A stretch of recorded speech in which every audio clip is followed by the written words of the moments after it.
Let's go to our interview. How about it? Dom? Hi, Max. Dom, how you doing, man? Yeah, good, thanks, Max. This is Dom Jaeger, world-class lens technician. Would you take world-class? Would you take that title? Sure. Yes, why not? World-class lens... Universal. Yeah, universal class lens technician straight out of Australia. The first thing I got to open up with, or I guess we'll try to explain this for people who don't work in cinema so much, is that, so essentially, you're the guy who repairs lenses. And at first, a lot of people would assume, like, oh, okay, a lens repairman. But let me ask this, and I'm going to try to get a numeric value out of you. How many people in the world do what you do? Oh, God, I can't tell you the exact number, but it's probably not that many because it's such a small industry. So maybe 20 or something, or 30, I don't know. It depends. I mean, some people have done it for a couple of years. So if you include them, I guess there might be more, but there's probably not that many experienced ones. Let's put it that way. I think, let's see. I mean, let's say if I threw out 200, do you think that'd be accurate? Yeah, that's possibly, yeah, so maybe. Maybe. There's less people in the NBA right now who are playing. So, yeah, so, you know, you could probably call up LeBron James. He'll take that call, so it's going to be good. No, but here's the thing. I'm surprised you would take world class. A lot of the guys that I meet working in cinema, or I should say like in the more scientific, technical end of cinema, always incredibly, incredibly humble, like ridiculously humble. You know, I'm a big guy on self-actualization. And so it's like, if I can somehow think of any number combination or any narrative that makes me feel like I'm elite, I'm going to go with that. Absolutely. So yeah, no. Sure. So you're 1 of 200. So, you know, that's let me see what percent of that is to the world population here, actually. We got 200 divided by 6, let's say 6.5 billion. So 1, 2, 3. Okay, well, the calculator is giving me the E minus. It's the small percentage. Okay, it's tiny. It's too small. All right. So, I mean, how do you even end up doing something like this? How does one get into this? A lot of it really is on the job training. So you start. I mean, when I started 20 years ago in Panavision, and I remember. It felt like being in an old artist's sort of workshop where you had the guild of these experienced old master craftsmen, and you learned. You started by mixing up the pigment, and they might let you paint an angel or a cherub or something, and over the years you would sort of slowly become a master yourself. It was that kind of environment. So you learn a lot of it. Sometimes they send you on a training course, but really most of it is just learnt from other technicians. How old were you when you started doing the job? 27 or something. No, well, yeah, late 20s. Okay. Yeah. And what were you doing before that? Oh, I studied a few degrees. A few. I did. Yeah. Well, I tried medicine and architecture and fine arts. Medicine. So I mucked around with a few things. I mean, are you like a doctor? Or like, what's the deal? No. I dropped out after a couple of years. I thought this really wasn't for me. I worked in a hospital and thought it was revolting. I couldn't stand it. Right. Yeah. So, yeah, I can't even stand like being in a hospital, let alone working in one. Oh, the smell of it was horrible. So I realized, yeah. What am I studying? What am I studying this for? If I can't even yeah. Yeah, no. And I think I found I enjoyed working with my hands and doing that sort of thing. I mean, what's the connection that gets you in a cinema rental house, though, or just what's the connection that brings you into that? Well, for me, it was luck of the draw. I just answered an ad for a job, and it happened to be Panavision. Wow. And they, and it was just an entry-level job, basically working with the gear in the service department. A lot of other people kind of worked there for a few years and then dropped off and went and did something else. So I sort of stuck it out because I found it quite fascinating. The big reason that the concept of a cinema lens technician is even so interesting to me is I called up, I believe it was Abelcine or Abelcine, whatever the hell they're pronounced. Yeah. And I called them up and I was, how much is it to get my lens greased? because the pull was drag, and it was a lot of money just to open it up, put some grease in. How much would you charge for that? And is it all that complicated of a process, or is it just that nobody bothers to learn? It really depends on the lens. Some lenses are much easier than others. A prime lens is easier than a zoom lens. But again, some primes are quite complicated to access that focus mechanism. You have to completely disassemble it. Some modern lenses now have a lot of electronics in them. They have LDS systems or Cook Eye sort of systems where you can basically read the focal length, read where your lens settings are. It communicates that to the camera or to the motors. Do you also handle the electronics within them too? We have electronics technicians generally who deal with electronic issues. But when you're disassembling one of those lenses, you just have to be aware of, there's very fragile electrical ribbons and circuit boards and sensors and things like that you have to know how to disassemble and then put back again so that the settings are, let me ask still this. the same. As far as, you said it depends on the lens. Let's say it's because a lot of people who would listen to this show, they consider themselves filmmakers, but they're still in that DSLR phase, and so they're not working with $2,000 pieces of glass, and so 10,000, 20,000, yeah, 100,000 master primes, primes at 25,000. The thing I'm wondering is, let's say I'm trying to think of the first entry level cinema lens that someone. Well, let's say a CP2, a Zeiss CP2, or a CP2, which retails for I believe that's about 3,000, 3,000, yeah, something like that. 3,000 or 4,000 for just one prime. So so let's say I needed that greased. How much would that cost me? So they tend to be actually quite hard to open up and relubricate. It's not just a question of slapping on some fresh grease. You've actually got to disassemble it, completely clean the old grease off, and then apply the fresh grease and reassemble. And when you take one of those lenses apart, they might often have helicals, which are basically threaded rings. You might have several of those threaded rings threaded into each other. And each threaded ring might have 10 or sometimes 20 different start threads. And you need to know which start thread to actually, when you actually thread those two rings together, you need to know which start thread goes in. Well, otherwise you lose all the settings. Well, let's talk money here. What was that going to cost me? Overhaul a CP2, probably I would spend at least 4 hours. And depending on what the shop charges, it could be anywhere from $100 to $200 an hour, I guess. So that could end up costing like $600-700 to get it greased. Yeah, easily. Yeah, easily. Could you see these rates going down because, the Rokinon, they're putting out the zines and stuff like that. Could you see this field expanding as because now with the digital age, everybody is trying their hand in this sort of medium? I mean, it's like stills equipment. If you try and get stills lenses repaired, you still have to pay for an experienced person to repair them, even if the lens itself might have only cost you $500. A lot of the time, they'll just say it's not worth repairing because the labor is worth more than the lens. No, I get that a lot because so you just buy a new one. That's the age, the disposable age. If I have an ENG camera from the 90s, it costs more.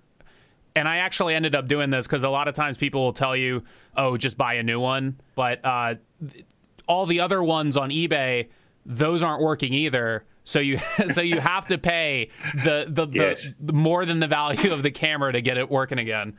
And but no, it's ridiculous. Well, that's the same with the old film cameras. I used to work on those for many years, and they were a joy to work on. They were beautiful things. But of course, now that they've become so cheap, people sort of expect that they can buy a camera on eBay and shoot with it. But the reality is you probably need to get it serviced and the service of a mechanical film camera can be a lot more than you paid for it. Which that's just the reality of you're paying an experienced person to work for many hours to try and bring this piece of equipment back into working condition. Is film the same way as tape in that if you just put it on a shelf and leave it for 10 years, it's more susceptible to just breaking or just losing its functionality? Are you talking about the film medium or the cameras? The film camera, like for instance, with VHS tape decks or Betacam tape decks, those things. If you don't use them, if you don't keep running them, they'll break. They seize up. Yeah. Yeah. Is it the exact same thing with film? Well, most of the cameras, especially the professional level ones, were made very, very well, much better than a lot of that. You're talking about plastic VCR technology or tape deck technology. There's a lot of plastic in it. There's a lot of fairly cheap mass production going on. Yeah. Whereas the film cameras were really made. I mean, they originally cost hundreds of thousands of dollars. These cameras, they were beautiful pieces of engineering. So they tend to work for a long time. You do need to lubricate them. And certain things will, rubbers will decay and that sort of thing. But it's amazing. I've pulled, movie cams off a shelf that haven't been used in 10 years, and they'll still spark up and purr like a kitten. Yeah, depends on the brand. I mean, you can buy an old Filmo, a Bell & Howell Filmo from the 1940s, a wind-up 16mm camera, and it might have sat in someone's cupboard for 50 years, and you can wind it up and it'll still run. Same with a Bolex. Bolexes, they're amazing. Can you drag those through mud? Yeah, you could. Yeah. That's right. It's like the AK-47 of cameras. There you go. Yeah, they're very robust. But then you come to a Super 8 camera, which is more along the lines of a VCR in terms of plastic, fairly mass-produced, and those cameras are a bit hit and miss. So people buy Super 8 cameras, and sometimes they work, sometimes they don't. So with this knowledge, I mean, I think you mentioned you work under a rental house, but do you also sort of do things on your own as well? Yeah, I worked for myself for a few years, and I still do for, usually it's artists, students. People bring me, I work on Bolexes a lot, or C-mount lenses, or sometimes I'll get a student or a young documentary filmmaker, and they'll bring in something they might have bought on eBay, and I'll I try and do them a deal because I know they can't really afford the professional prices that a rental house technician tends to. We have to charge a certain amount of money to maintain the premises and maintain all the equipment. Is there so on eBay, so people come to you with the eBay stuff, but then my question is, have you ever delved into the business of flipping lenses, where I see tons and tons of lenses up on some broker page or something like that, and they'll say 4 parts not working, and they'll say, oh, it's something wrong with the ring, something wrong, whatever, and it'll be really cheap. It'll be marked down. Do you take it upon yourself to sometimes buy these lenses, repair them, and then sell them at a higher cost? Look, I've thought about it occasionally, but I think it's a bit too much of a gamble. You don't really know what you're getting into, especially if you're buying a damaged lens. Well, here's and the unless plan. you really, The plan is, and this is an amazing business scheme. What you have to do, check this out. So if you're going through eBay, this is specifically only through eBay. It probably won't work with anything else. So a lot of times those lenses that have something wrong with them, a ding on it, which doesn't let the thing spin, whatever, a lot of times they'll list it as used as opposed to 4 parts not working. And so what you got to do is you buy the lens anyway, and then see, okay, am I going to be able to fix this? And then if you do, cool, you get your money, you get your flip. But then if you can't, and you got to be a little quick about it, if you can't get it fixed, you contact eBay, and you're like, hey, this guy listed it as used. I thought it was working. And eBay will never read the description that says it's not working, because literally all they look at is the used. All they look at is it's either used, 4 parts are new. And so, and they refund you? Yeah, the buyer has to take it back. Absolutely 100% has to take it back. And if they ignore your messages, you get to keep the money and the broken lens. Right. So, well, there you go. No, maybe I should try it. Yeah, one time, I'm like a snake with this. One time, there was a used Sony F3. And I sort of bought it like completely out of an impulse because it was just $1,000, and that camera used to be like 15 grand, 10 grand, something like that. So I was like, oh, cool. So then I bought it, and then literally the next day I was like, this was entirely an impulse buy. What am I doing? And I asked the guy, hey, let me just cancel this order. And this is before it was shipped. I was like, hey, let me cancel the order. And he's like, no, all sales final. And I made up some fake story about like how I was having an operation and I needed the money just to like try to win him over. That was a lie. But anyway. Yeah. So he didn't buy it. Well, it's not that he didn't buy it. He said all sales are final. Like he wasn't really, So I'm like, how dare he not like feel bad about my fake story? So then it gets there. So the camera's on its way, and then finally it's on my doorstep. And then I look at the eBay listing again, and obviously clearly a used camera. I look at the eBay listing again. The guy accidentally listed it as new. Ooh. So I lost absolutely no money, and he had to pay the shipping for being, quote unquote dishonest. And I was just like, you should have listened to my fake story, dude. Ridiculous. Yeah. But no, eBay is very favorable towards the buyers. And so a business where if you're a person who knows how to fix things, a business like that could be very viable for you if you play the loopholes right. So yeah, that's probably true. It's a bit harder for me. I'm in Australia, so we tend to be very isolated, and everything costs a fortune from anywhere outside of Australia. So I've tried. I've actually got into collecting wind-up 8mm standard 8 cameras, and I spent a fortune on postage. Every time I'd buy one, the camera would be $50, and the postage would be $100. That's ridiculous. Yeah, so it probably works better if you're an American to do that.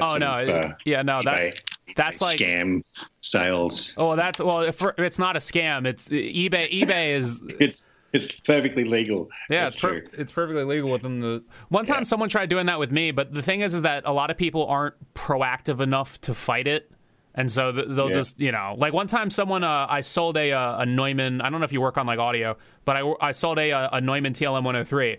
So I went to the guy, and then the guy made up some story that he didn't receive it, and so I had to call up UPS and get confirmation and all that evidence that he actually did get it. I had all this substantial evidence, and PayPal, they didn't really acknowledge that they were wrong. They just sort of gave me the money and then never contacted me again. So, sometimes we go to you. But a business like that would only be feasible in America. You're probably right about that. So what you got to think is, how much money would you make minus the cost of moving to America?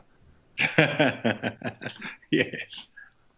Well, there's a few resellers on eBay who really took advantage of the used lens market that exploded, 8 years ago, pretty much when digital cinema really started with Reds and that. Yeah. And all of a sudden, all that old vintage glass suddenly became valuable. No, yeah, a lot of that vintage stuff is worth more than some of the modern stuff that comes out now. Yeah. Oh, yeah. And, like a set of Zeiss Super Speeds you can sell for more than they cost new back in the 70s. Yeah. If you hung on to a set of Zeiss Super Speeds, you actually you've made your money back and some. It's crazy. There's a few people on eBay who I know they scour the eBay sales, they buy something cheap, and then a couple of weeks later you'll see it on their page for 5 times what they paid for it. Oh yeah, no, you got to have an eye out for the fire sales. So when someone's the like auctions, when someone's like, I need to get rid of this because like my son's going to college, or I don't like my son anymore, or whatever. It's like they put it out there, and then you can get you can get something that's worth like $3,000 for 1,200. Yeah, no, there's a lot of bargains to be had. So yeah, what's often I find what's funny is often you'll see a camera for sale, and it might have lenses with it, and the whole package will be less than you'll see the same lens someone else is selling for more than that entire package, camera plus lenses. I don't bother to look into the details of a camera package and notice that there's a lens in there that's worth more than the... Yeah. Because like, who wants to look that up? They'll just put up an auction. They'll be like, oh, let's see what this goes for. What's upset me most about the internet is, like, I'm assuming another... pre-eBay, people would just physically go out to like antique stores, because a lot of times people will sell old camera gear at antique stores as like a decorative thing, but sometimes that stuff is worth something. But but now we're at a point where everybody has the internet, even in nowhere, lame towns. And so like, you can't prey on the country people. You can't do that anymore. No, sucks. Everybody looks it up and finds out, oh, this sold for $3,000. Yeah, no, now the issue is they sell it for higher than the market now. Yeah. Because they'll see one thing and they don't sort low to high, they screw it up. No. Or they see what someone's trying to get and they'll say, oh, it must be worth that much. Oh, God. When it's really just someone trying to like put an old Ongeon Zoom up there for, a couple of grand when really it's worth about a couple of hundred. It's the same thing with old laptops, and that, I have a friend that says computers are cars for people who don't go outside, and that they always want to like take them apart and like put in new parts and stuff like that. And so the old like 90s laptops, those go for like $100, $200 on on eBay or whatever it is. And so so in turn, all the old laptops that are sold at antique stores, or I don't know if we're there yet. I don't know if that many years have passed. But when they are sold at antique stores, they're going to want like $500 for it, and it's more than when it came out. So, yeah. I'm assuming you're someone who services the lenses. I'm assuming you have sort of an eye for image quality or an enjoyment for image quality. How would you say that these vintage lenses stack up with the stuff that with a CP2, with a CNE, with those sort of primes? Well, you can sort of see. A lot of those older lenses have really come back into vogue because a lot of people just assume that old lenses are soft or muddy, but they're actually, they if you look at old movies, they still look pretty nice. They resolve 4K. Well, for sure. Yeah. And especially if you stop a lens down, it can be pretty sharp even if it's quite old. But what they tend to have is a more it's hard to define it in words, but it's a less clinical look. There's always there's more aberrations, but those aberrations might be pleasing in some sort of visual sense. So you might find that modern lenses are very sharp, very high contrast, sharp from edge to edge, but they might not look so great. The background blur doesn't quite appeal to you, or they have sort of a fairly ugly flare to them, or because they've all been designed by computers. Basically, people put these numbers into a computer and it spits out certain dimensions, and then they can build a lens, and it will technically be very high MTF, very very very high resolving, but the old lenses were designed by master craftsmen who knew about optics and used slide rules and would sort of play with optics, in real life. They would sort of, especially the English. The English used to design their lenses in a very sort of experimental way. They'd come up with ideas and then they'd start altering dimensions and playing and seeing what it looked like, until they came up with something they thought was quite beautiful. So you'll find that, like the old Cooke lenses, they have a really beautiful sort of quality to them that the modern lenses can't quite recreate. Are Russian lenses, the Sure. Lomo lenses, are those the Rokinons of the 60s? Possibly. The Russians, the Russians inherited a lot of lens knowledge from Germany because at the end of World War II, the Russians invaded from one side, the Americans from the other side. And a company like Zeiss, for example, which had been a leading lens design company for decades, and who were the ones who actually initially invented lens coating, which during the Second World War was deemed a national security secret. It was so valuable to aircraft spy cameras, that sort of thing.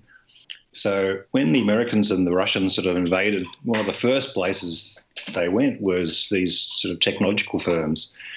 And the Americans managed to get to Zeiss first in Jena, the town in East Germany. And they managed to take most of the key staff back to West Germany. But when the Russians came, they pretty much took everyone else and the factory and all the equipment and shipped it back to St. Petersburg, I think. And that was more or less the start of the Russian lens industry. So a lot of those Russian lenses are based on Zeiss designs. So the level of complexity here, I think of it like, have you ever, are you familiar with like computer hardware? Like, could you build a computer? No, I'm not. I'm not into that side of things. So you don't know anything about computers. So if I told you to put together a computer, all the components are there, you would sit there and you'd be like, oh my God, how do I do this, right? Oh, look, I'd probably have a good go. Okay. So here's the thing. I've worked on enough basic electrical equipment, but I'm not an IT. I'm not that savvy with IT. But I'm adapting this. So I adapt this to myself, where I do know how to, I know how to assemble computer components. That's something I know how to do, because sure. when you're like 15 and you like video games, you think it matters a lot. And so, sure. So let's adapt this over to cinema lenses. So like, I feel like I could walk you through putting a computer together. So you know about the cinema lenses. I have a couple cinema lenses right here. In theory, would you be able to walk me through opening one of these up and doing something to it? It really depends on the lens. Probably. Okay, I got a couple lenses here. Let's see. Yeah. I got a 14 millimeter Zeiss Digiprime. Oh, Digiprime. Yeah. Is that harder or easier? The B4 mount. Yeah. Look, it's probably not that hard, but again, what you need to be careful with is losing all the settings. Yeah, definitely. Let's see. And again, it can come down to individual lens designs. So even within, let's say, an old set like the old Zeiss Super Speeds, you might have the 35 mil is a fairly simple design, but the 18 mil is quite a complicated design, and there's a lot of difference between them when you're pulling them apart. I got a CP2 Super Speed. I got a CP2 Super Speed here on the left, and I have a Zeiss Digiprime 14 millimeter, and then after Super 35, that's pretty much 35 as well. So which of the, let's say if I wanted to crack open one of these, you would say that the Digiprime would be easier? Honestly, I haven't worked on Digiprimes, but I assume it's a bit like the Ultra Primes, because it's a similar era. Right. So I would assume that they use fairly similar lens mechanics. Well, my thing is the Digiprimes were designed for a completely different type of camera, though. Yeah, it's a smaller sensor.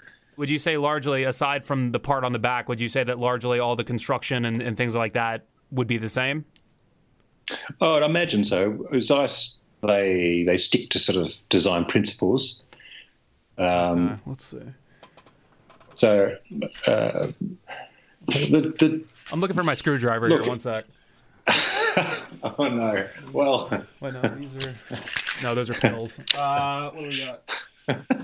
I'll do this live. I don't care. Let's see. One of the things you need probably is the right tools. That's a very important. That's something I wanted to know. What is the deal with cinema and the hex screw? Why does everything have to be a hex screw? Yeah, not everything is, but actually, the Digiprime is flathead. I just see. Yeah, no. What they often use are very, very small grub screws or set screws. So you need jeweler's screwdrivers. Okay.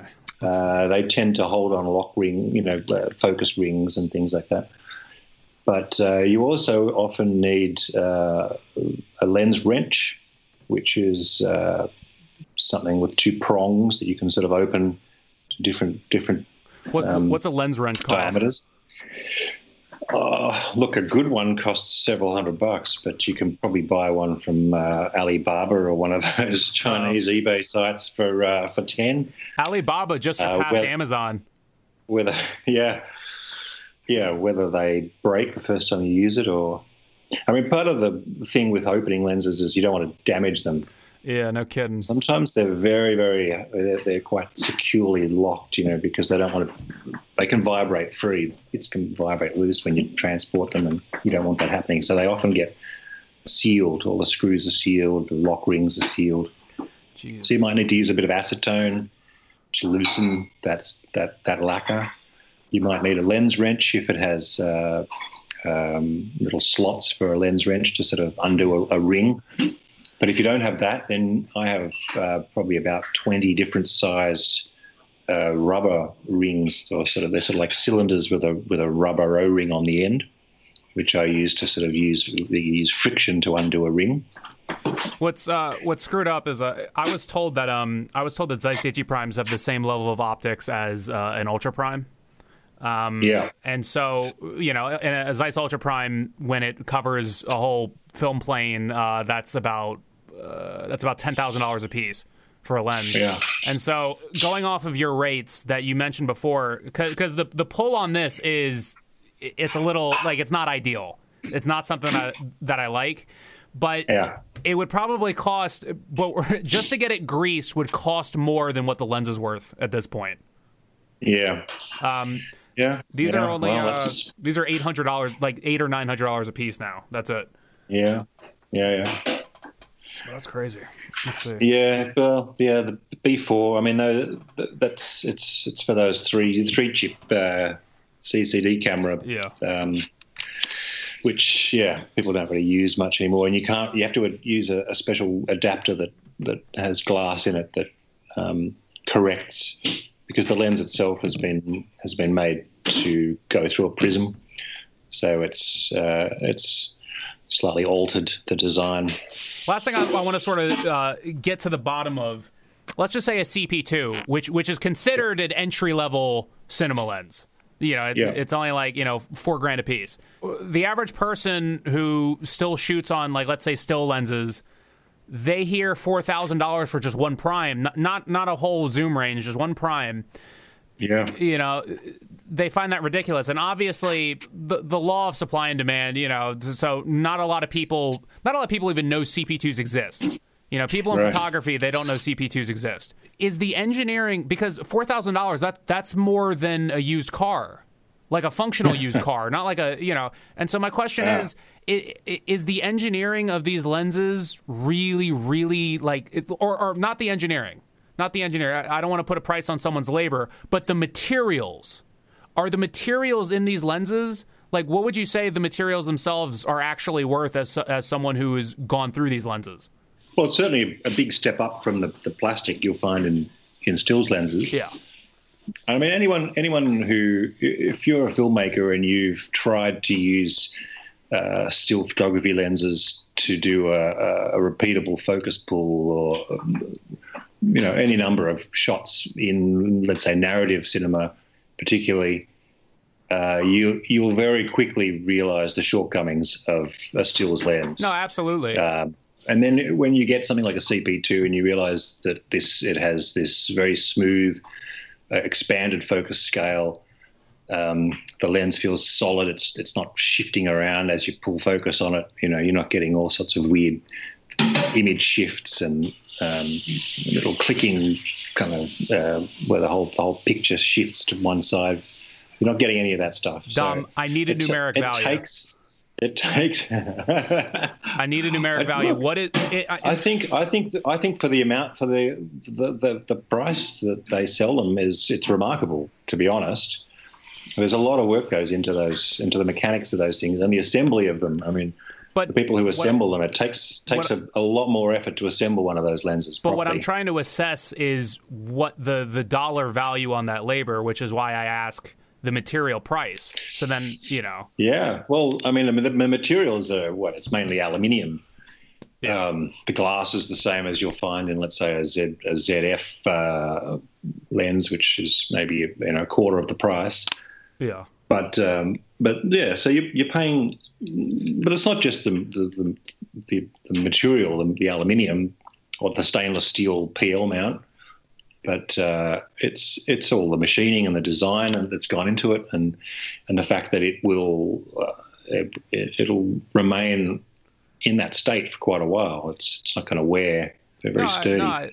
I understand. Well, let's see. I mean, $4,000 is yeah. Would you say, like, put it this way, the thing that I always like sort of the thing I always try to word to people when, and this isn't the value of just like cinema gear, I'm talking about like the value of anything, whether it's collectible or whatever. Like I have an $800 Christina Aguilera autographed trading card, but if the world were to be ending, that would be worth nothing. It's paper, right? And so let's say if the world ends, there's no more movies, no more Emma Stone, no more Steven Spielberg, none of them. How much am I holding in my hand right now? Like $20? Oh. Yeah, well, it's a good weapon, I guess. It'll probably take someone's head off much better than a stills lens. I mean, but the point I'm trying to make is that that's how impressive the engineering is that they can take materials that are, relatively, I don't want to say worthless. I mean, this feels like really nice metal. I would, use this on like a car or something like that. But no, but I mean, like the fact that they can take just these materials and they can engineer this in a way, and it's just the value of that engineering is so high. And that, so it's crazy to think about that someone, it's not like it's gold and it just sits there. And actually I've been hearing this a lot too, that there's lots of cinema gear that goes up and people exclusively buy it just for its weight in gold, and they take all the little gold components out of it and just sell that. I've heard of that before as well. Really? Okay. I'm pretty sure, or was it? Oh God, I'm not sure if it was cinema gear or if it was microphones, because I know microphones sometimes they have gold in there. Like I think like I have a U87 from Neumann. I'm pretty sure like the capsule's gold or something like that. So Sure. So if the world were to end, I'm trying to see if I would get more value out of how much is this mic? Out of the $2,300 microphone or the $3,000 cinema lens. So yeah. Well, that's true. Yeah, no. I'm paranoid. I mean the glass in those lenses is pretty phenomenal, really. But the reason it's affordable in stills lenses is they make so many of them. There's a much bigger market for stills lenses. But the effort that goes into making those things, if you've ever been to a lens factory and seen how they grind the elements, and each one has to be perfectly centered and perfectly finished and then coated, and there's a lot of effort that goes in, and then one lens might have 15 different glass elements in it. It's a phenomenal. These objects are quite incredible, really, and that's not even looking at the fact that they create an image, that there's an art sort of involved in there as well. A lot of it, not just a technical feat. So they're amazing things. Okay. So, Dom, we're going to wrap up here, but I want to know, is there anything that you need the filmmakers out there to know about your job so that if they want to hire you to fix their lenses, all the communication is clean and stress-free? Look, the only thing I'd probably say is that if people buy stuff on eBay, and of course it depends how much money you've got, but I think it's a really good idea to get it checked by a professional person who can, because so many times people have all these issues and they don't know where to start. They don't know whether it's the camera that's the problem or the lens is the problem. But if you can take your gear in to a professional and they can spend half an hour just checking it out and saying, yep, that's good, that needs a tweak, it saves a lot of headaches. So what you're saying is that before I buy something on eBay from Russia, I should pay to fly you out to check it in Russia, and then I buy it? No, after you bought it. But if after I bought it, it's too late. Well, but I mean, you take the risk. But I mean, let's say a lot of people buy stuff and then they go and they shoot a movie and they find out while they're shooting the movie that there's something wrong.